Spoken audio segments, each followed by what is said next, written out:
నాకా? శ్రీవారు చెప్పండి శ్రీవారు. పూలు పంపించాను, వచ్చాయా? వచ్చే శ్రీవారు. నేనే పంపించాను, వాటిని తీసుకో. అన్ని పూలు పళ్ళు ఎందుకు శ్రీవారు? ఎవరికైనా సన్మానమా? నీ తింగరతనానికి సన్మానం చేద్దామని తెప్పించాను.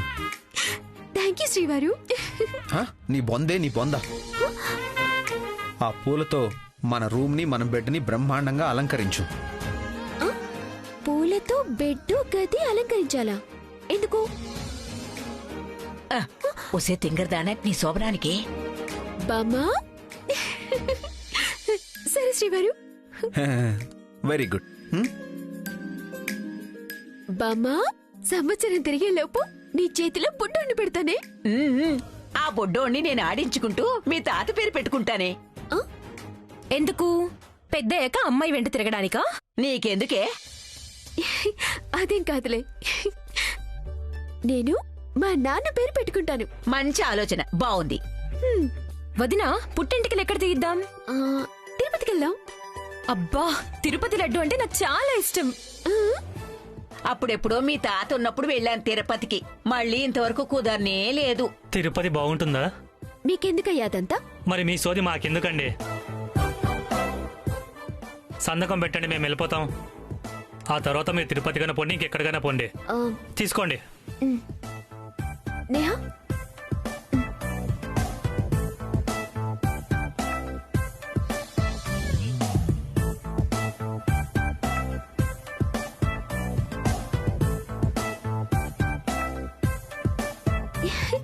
బామ్మా, పూలు పాడు చేకే, వెళ్ళి గదిని అలంకరిద్దాం. పదా పద పద పద పద. పద పద.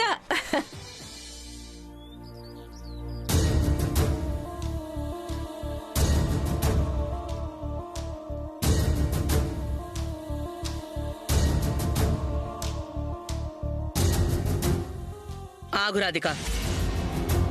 అమ్మమ్మ, ఎక్కడికి వెళ్తున్నావు?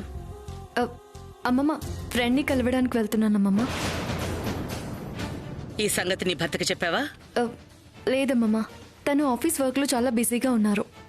పెళ్ళైన ఆడపిల్లవి, పరు ప్రతిష్టల్ని పునాదులుగా చేసుకున్న ఈ ఇంటి బాధ్యతలు తీసుకున్న కోడలివి నువ్వు.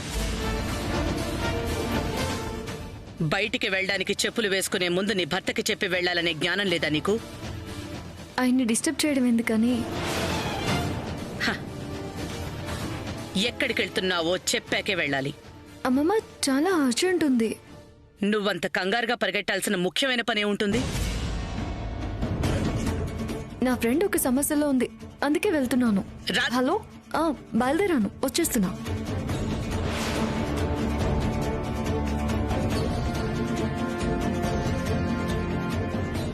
కైలాష్, నానమ్మా, నీ భార్య ప్రవర్తన నాకేం నచ్చలేదురా. ఏమైంది నానమ్మా? నీ మనసునేమో అది బాధ పెడుతుంది, అందుకు కారణం అది చెప్పదు. నువ్వేమో ఆ కారణం బయటికి చెప్పుకోలేవు. మరి సమస్య ఎలా తీర్చాలి? అయ్యో, నాకు చెప్పకుండా రాధిక తన ఫ్రెండ్ దగ్గరికి వెళ్ళిందని కదా. నేను వర్క్లో ఉన్నాను కాబట్టి డిస్టర్బ్ చేయడం ఇష్టం లేక వెళ్ళిందేమో. నీది చాలా గొప్ప మనసురా కైలాష్. వాళ్ల పబ్బం గడిస్తే చాలు, ఎదుటి వాళ్ల జీవితాలు నాశనం అయిపోయినా పర్వాలేదనుకునే ఈ రోజుల్లో నువ్వెప్పుడూ ఎదుటి వాళ్ల గురించి మంచి ఆలోచిస్తావు. నీ కష్టాన్ని నీలోనే దాచుకుంటావు. నీ బాధని గుండెల్లో దాచుకుంటావే తప్ప ఎప్పటికీ బయటపడవు. కొండంత ఆవేదన గుండెలో ఉన్నా నిండుకుండలా తొణక్కుండా ఉంటావు. నేను ఈ గుణాన్ని, ఈ ఓర్పుని, ఈ లక్షణాలని రాధికను చూసి నేర్చుకున్నాను నానమ్మా. నానమ్మా, ఒకప్పుడు నాకు బాగా కోపం ఉండేది. అనవసరమైన ఆవేశం నా వివేకాన్ని చంపేసేది. రాధిక నా జీవితంలోకి వచ్చాక సహనం అంటే ఏంటో పరిచయం చేసింది. ఆలోచించే తత్వాన్ని నేర్పింది. సంయమనంతో ఉండడం అలవాటు చేసింది. భార్యని బాగానే వెనకేసుకొస్తున్నావు. నానమ్మా, తనే నా ముందుండి నన్ను నడిపించిందని చెప్తున్నానంతే. సర్లే గాని మీ అత్తగారింట్లో మీ భార్యాభర్తలిద్దరూ సంతోషంగానే గడిపారా? చాలా సంతోషంగా గడిపావు నానమ్మా. ప్రియా అమర్లు కూడా వచ్చారు. నలుగురం బాగా ఎంజాయ్ చేశాం. ఆ 2 రోజులు ఎలా గడిచిందో కూడా తెలియలేదు. నేనడుగుతున్నది మీరు సరదాగా గడిపిన సమయం గురించి కాదురా, మీ ఇద్దరు మాత్రమే సంతోషంగా గడిపారా అన్న దాని గురించి. అక్కడేమైనా మీరు మనసారా కలుసుకున్నారా? ఆ, లేదు నానమ్మా. నీ భార్య కొంత సమయం ఇచ్చాన్రా, అది దాటేదాకా చూస్తాను. ఆ తర్వాత నేను చెయ్యాల్సింది చేస్తాను.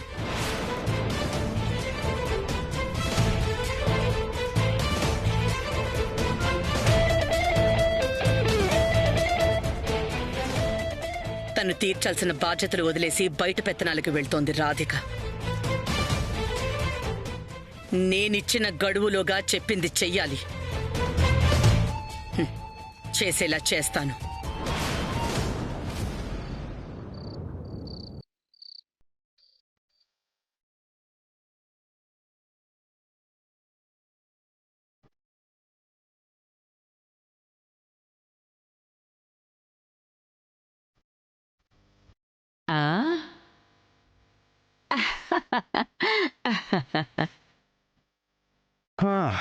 అమ్మమ్మ, టీవీ చూస్తున్నావా? అవునరా, చూడు. కాసేపు ఆపుతావా? ఉండరా, భర్తని దగ్గరికి రానియని భార్య అనే కామెడీ సీరియల్ వస్తుందిరా, చాలా బాగుంది. నువ్వు కూడా చూడు. ఆ? భార్యతో ఫస్ట్ నైట్ చేసుకుందామని భర్త తెగ ట్రై చేస్తూ ఉంటాడ్రా. కానీ ఆ భార్య మాత్రం అస్సలు రానివ్వదు, అస్సలు దగ్గరికే రానివ్వదు. పిల్లి ఎలకాలగా వాళ్ళిద్దరు చూడు ఎలా దెబ్బలాడుకుంటున్నారో. అమ్మమ్మ, ఆపుతావా? దాంట్లో కామెడీ కనిపిస్తుందా నీకు? అంతా నాన్ సింక్. ముందు ఆ టీవీ ఆఫ్ చేయి. అమ్మమ్మ, ఏమిట్రా? మీ ఇద్దరి కోసం అని బ్రహ్మాండమైన సినిమా ఆన్లైన్లో టికెట్స్ బుక్ చేశాను. హా? ఏ నేహా, నీ ఫోన్లో చూడు, పంపించేశాను.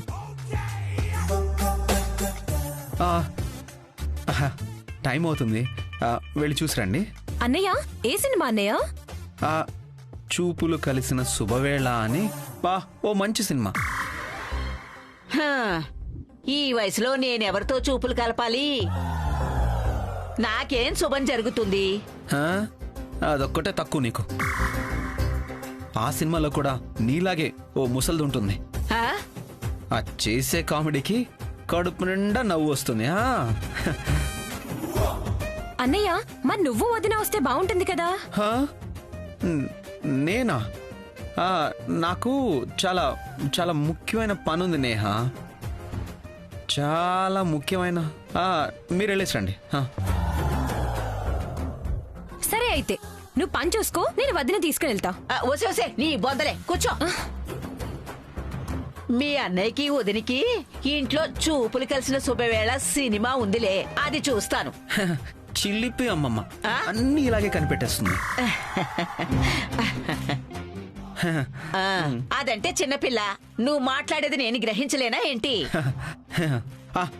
అమ్మమ్మ, అయ్యో, సినిమా అయ్యాక నిదానంగా బిర్యానీ తిని ఆ తర్వాత ఐస్ క్రీమ్ తిని తీరిగ్గా ఇంటికి రండి.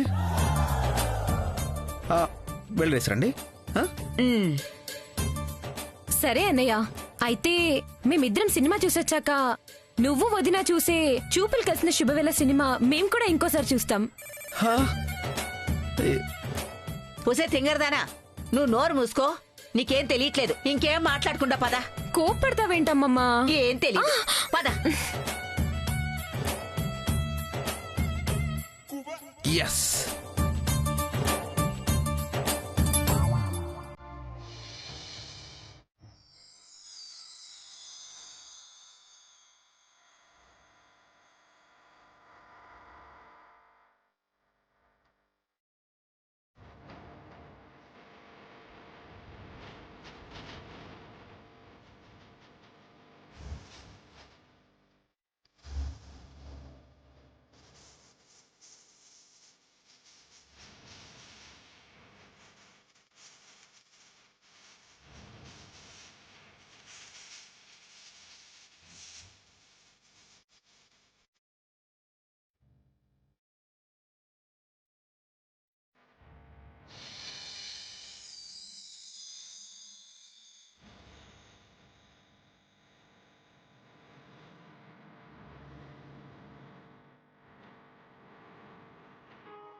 నన్ను క్షమించు ప్రియా. మీ అక్క మీద కోపంతో నిన్ను పెళ్లి చేసుకున్నాను. నువ్వు నా మీద ఇంత ప్రేమ చూపిస్తున్నా, ఇష్టంతో దగ్గర అవుతున్నా, నీ మీద చిరాకు పడుతూ కోప్పడుతూ నిన్ను దూరం పెడుతూ వచ్చాను.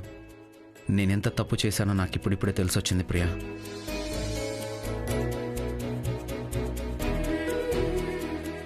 నీ ప్రేమ ఎంత గొప్పదో నాకు ఇప్పుడిప్పుడే అర్థమవుతుంది. నేనంటే నీకెంత ప్రాణమో తెలిసొచ్చింది. ఇన్నాళ్ళు నా మూర్ఖత్వంతో ఎంతో విలువైన నీ ప్రేమను కోల్పోయాను. ఇక అలా జరగదు.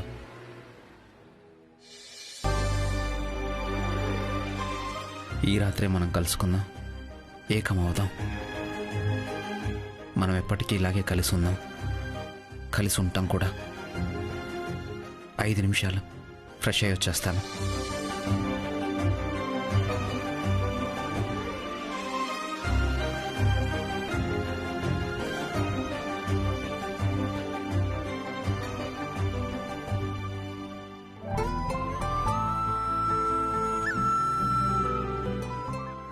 రాధిక, నువ్వు అడిగిన పెద్ద డాక్టర్ గారిని పిలిపించాను. ఈవిడే. Hello doctor. హలో, కూర్చోండి.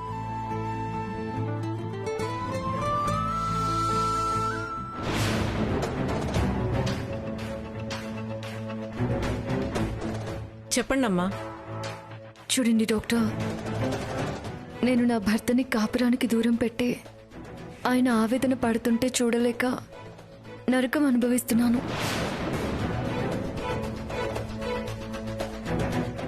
ఏ భార్య తన భర్తకు చేయని ద్రోహం చేస్తున్నాను. ఇది కరెక్ట్ కాదు. ఇంక నా వల్ల కావడం లేదు డాక్టర్.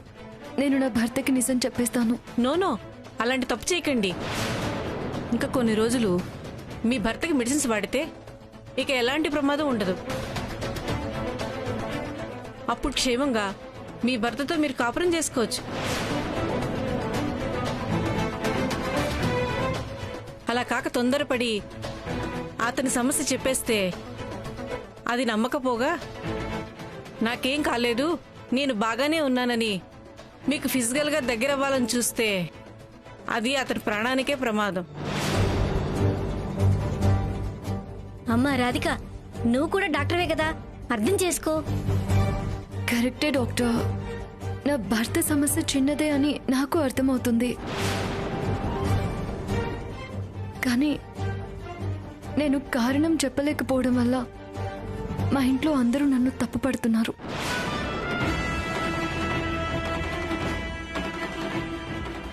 దీనివల్ల నాకు నా భర్తకి ఎక్కడ కలతలు వస్తాయో అని, నా కాపురం ఎక్కడ కూలిపోతుందోనని నాకు చాలా భయంగా ఉంది. ఎలాగలాగో మేనేజ్ చేసి ఇంకా కొన్ని రోజులు దూరంగా పెడితే తర్వాత అందరూ సంతోషంగా ఉండొచ్చు. అప్పుడు కావాలంటే మీరిద్దరే వచ్చి ఇన్ని రోజులు నువ్వెంత నరకు అనుభవించావో, నీ భర్త నీకు దూరం కాకూడదని ఎంత ఆవేదన పడ్డావో అవన్నీ చెప్పేస్తే నిన్ను దోషిగా చూసిన వారే నిన్ను దేవతగా చూస్తారు. మళ్ళీ చెప్తున్నాను రాధిక, ఈలోగా నువ్వు తొందరపడితే నీ భర్త ప్రాణాలకే ప్రమాదం.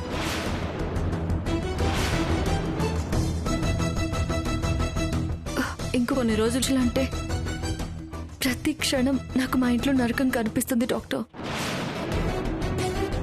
ఇప్పటికే మా అమ్మమ్మ చూపులు నాలో ఆందోళన కలిగిస్తున్నాయి. నా భర్త ఇంట్లో అందరూ అడిగే ప్రశ్నలకు చచ్చిపోతున్నాను. తప్పదమ్మా రాధిక.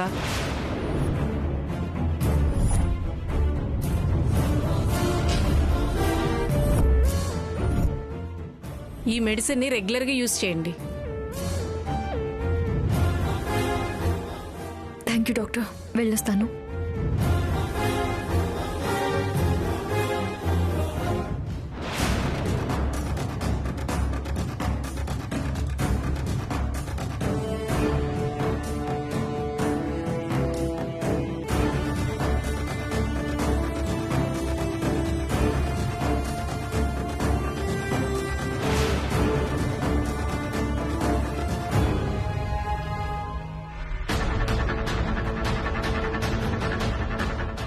చాలా బాగా చెప్పావు డాక్టర్. శభాష్. డాక్టర్గా నాతో తప్పు చేయిస్తున్నారు. ఇంకొన్ని రోజులు మందులు వాడితే కైలాష్ చెప్పింది మాత్రమే చెయ్యి. తేడా చేస్తే నీ గుట్ట అంతా మా దగ్గర ఉంటుంది. తర్వాత నీ ఇష్టం.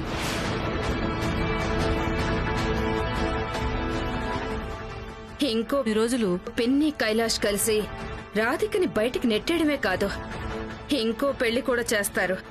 మన పొగ చల్లారుతుంది.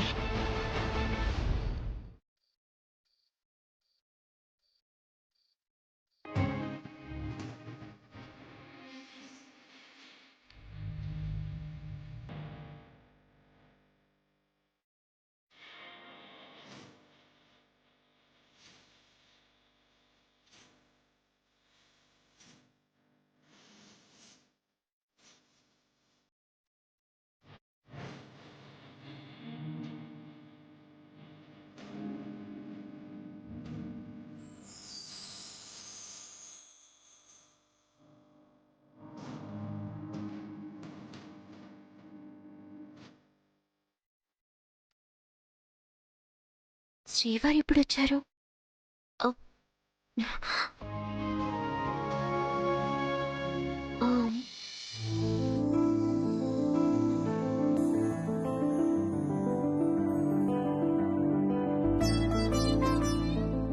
శ్రీవారు, మనం కలవబోతున్నాం.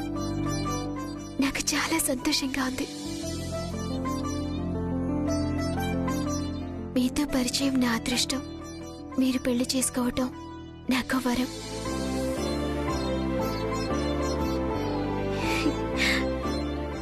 మీ మీద నాకు చచ్చేంత ప్రేమ ఉంది.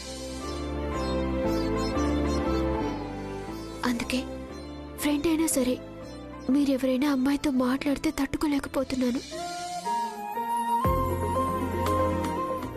అది మీ మీద అనుమానం కాదు, మీ మీద నాకున్న ప్రేమ. మీరంటే నాకంత ప్రాణం.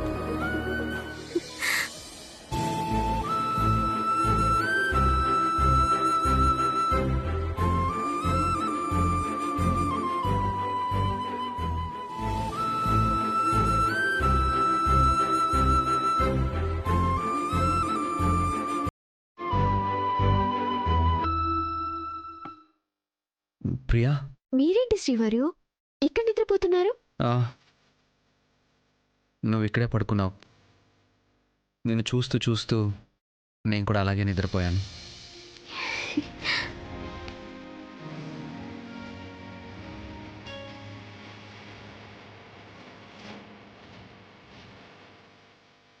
ఈ రోజుతో మన ఎడబాటు తొలగిపోయినట్టే ప్రియా.